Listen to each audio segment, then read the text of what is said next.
Social মিডিয়াতে বেশ এখন আওয়ামী লীগের একটি উল্লাস দেখা যাচ্ছে।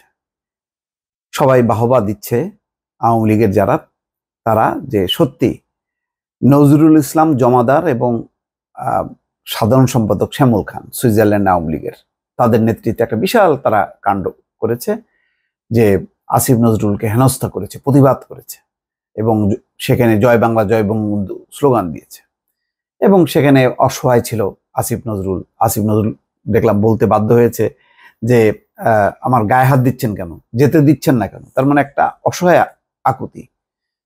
এটা যাই হোক, এটা আসিফ নজরুলের প্রোটোকলের এইরকম ঘাটতি কেন কেন সে এয়ারপোর্টে যাবে, পুলিশকে আগে থেকে তারা বলেনি, ইনফর্ম করেনি, হয়তো সেই তারা ধারণা করতে পারেনি, আকস্মিকভাবে ঘটেছে। সেটা আমি একটা ব্যর্থতা হিসেবে মনে করি। সেখানকার যে জেনেভার যে বাংলাদেশের প্রোটোকল, এদেরকে যে কেন পোষা হয়, কি কারণে বেতন ভাতা দেয়া হয়, এই আওয়ামী লীগ থাকলে আওয়ামী লীগের কাছ থেকে মধু নিয়া, ইউনূস সরকার থাকলে তাদের কাছ থেকে মধু নিয়া, তারপরে বিএনপি আসলে তাদের কাছ থেকে মধু নিয়া, এরা হলো মধু নিয়ার তালে থাকে, এরা কখনো গা বাঁচায় চলে। যাই হোক, আমি ওই আলোচনাটা করছি না, কিন্তু আমি চিন্তা করছি আওয়ামী লীগ আজকে যে কাণ্ডটা করলো, তারা কি ভুলে গেছে যে নিউ ইয়র্কের কথা মনে আছে যে শামীম ওসমান, তারকে ঘিরে যখন কি প্রতিবাদ করা হয়েছিল, যে বিএনপি নেতা কর্মীরা, তাদের বাড়িতে বাড়িতে কি প্রতিক্রিয়া হয়েছিল বাংলাদেশে। ঘটনা তো ছিল নিউ ইয়র্কে, কিন্তু অনেকগুলো ঘটনা, তাদের বাড়ি ঘরে হামলা, ভাঙচুর, আগুন সবকিছু দেয়া হয়েছে। এবং যেখানেই প্রতিবাদ হয়েছে তাদেরকে ব্ল্যাকলিস্ট করা হয়েছে, তাদেরকে দুর্বৃত্ত বলা হয়েছে।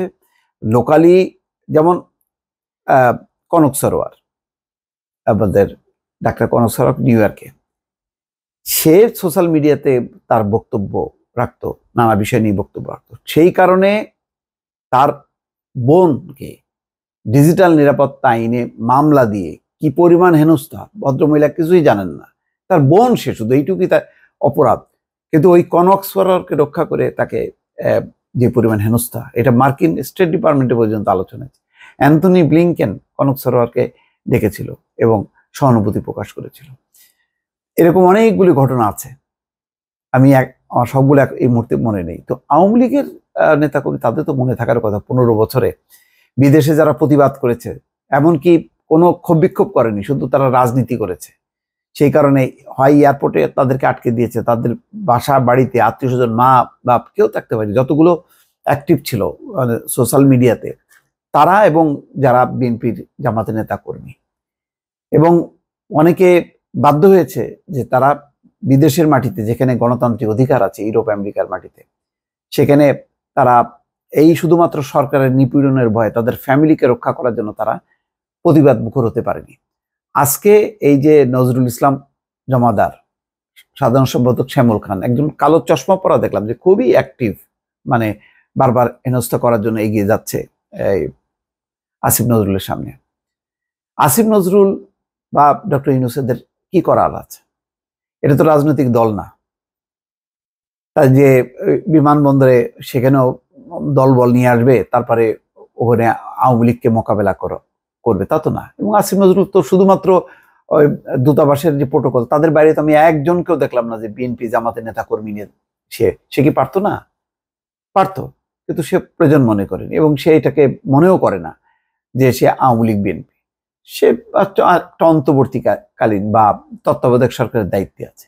মূল সমস্যাটা তো আওয়ামী লীগের হচ্ছে, যারা আওয়ামী লীগের পতনের জন্য যেই ছাত্র জনতা, বিএনপি জামাত, তাদের সাথে, তো তাদেরকে বাদ দিয়ে আসিফ নজরুলকে হেনস্থা করা কেন? আরো তো অনেক উপদেষ্টা যাবে, তাহলে কি এখন উপদেষ্টাদেরকে বেছে বেছে তারা হেনস্থা করবে, যেহেতু তাদের কোনো দলবল নেই? কি করবে তারা? মানে এখন ঘোষণা দেবে যে না, গণহত্যা বন্ধ এবং শেখ হাসিনাকে রাজকীয় সম্মান দিয়ে ফিরিয়ে আনবে? আমি চিন্তা করছি যে এই অন্তর্বর্তী সরকারের পক্ষে তো ছাত্র জনতা আছে এবং ছাত্ররা যথেষ্ট পরিমাণ মেধাবী এবং তারা সোচ্চার সক্রিয়। এখন যদি ঠিক আওয়ামী লীগের পথটা তারা ধরে, তাহলে এই যে নজরুল ইসলাম জমাদার না সমাদদার, কি নাম, জমাদার, নজরুল ইসলাম জমাদার, শ্যামল খান, তারপর সাথে যেই লোকগুলি ছিল, তাদের তো ছবিগুলি আইডেন্টিফাইড, তাদের পরিচয় বের করা কি খুব কঠিন হবে? তো তাদের মানে বাংলাদেশে কি তাদের বাসাবাড়ি নাই? সেই সব অঞ্চলে কি লাগবে না? বিএনপি জামাতকে লাগবে না? এই যে ছাত্ররাই তো রিপ্রেজেন্ট করে, ছাত্রদের রিপ্রেজেন্ট করে তারা, তো ওরা তো ধারণ করে এই অন্তর্বর্তী সরকারকে। ওরা যদি হামলে পড়ে তখন তখন কি বলবে?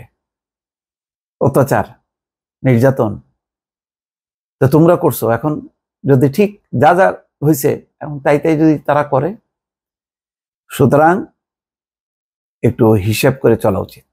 আমি যেটা বলবো যে যেই বাংলাদেশ যেদিকে যাচ্ছিল সেখান থেকে যদি আওয়ামী লীগ যদি ফিরে এনে একটা ভালো নির্বাচন করার মধ্য দিয়ে একটা গণতান্ত্রিক ধারায় ফিরতে পারতো, তাহলে তো আজকে এই গণ অভ্যুত্থান, এই বিপ্লবী সরকার, অন্তর্বর্তী সরকার কিছুই লাগতো না। নির্বাচনের মাধ্যমে পালাবদল হয়েছে, যেমন মার্কিন যুক্তরাষ্ট্রে। হ্যাঁ, আজকে শেখ হাসিনা অভিনন্দন জানায় ট্রাম্পকে।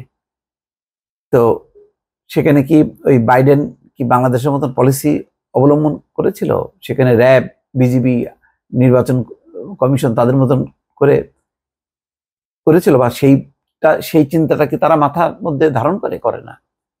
ক্ষমতার পালাবদল হয়েছে, ডেমোক্র্যাট মেনে নিয়েছে, অভিনন্দন জানিয়েছে। তো আজকে এরকম ধারাটা তো বাংলাদেশে করেনি বলেই তো আজকে এই অবস্থা।